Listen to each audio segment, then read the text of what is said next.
Hello guys, our recipe ngayon is paksiw na galunggong.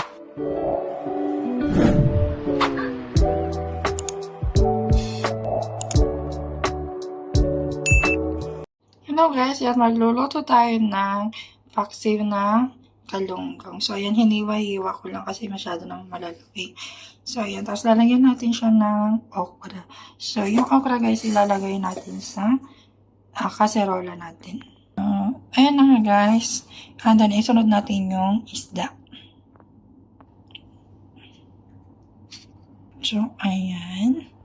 And then, isusunod na natin guys yung sibuyas, bawang natin at paminta. So, ayan guys. Ilagay na natin ang ating sibuyas. And then, isusunod natin ang luya.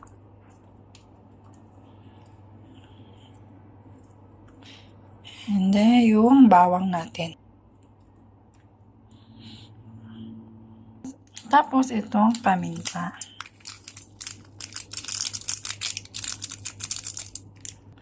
Then, maglalagay tayo ng suka.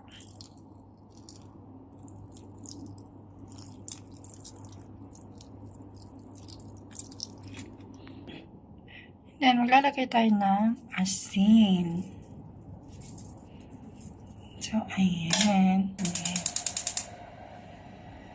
Maglalagay din po ako mag-add ako ng konting tubig.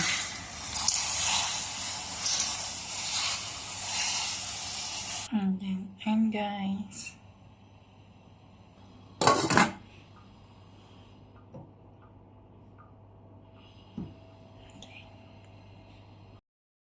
So, ito na guys, kumulo na ang ating paksiw na galunggong. So, ayan guys, hayaan lang muna natin kumulo guys hanggang sa konti lang yung sabaw niya. So, ayan guys, ito paksiw na galunggong with okra. So, ayan guys, ito na ready. Ready na po ang ating paksiw na galunggong with okra. So, ayan guys, maraming salamat ulit sa inyong panonood. God bless. Sana hindi po kayong magsawang manood sa simpleng video ko guys. Sa simpleng recipe. Ayan, thank you po.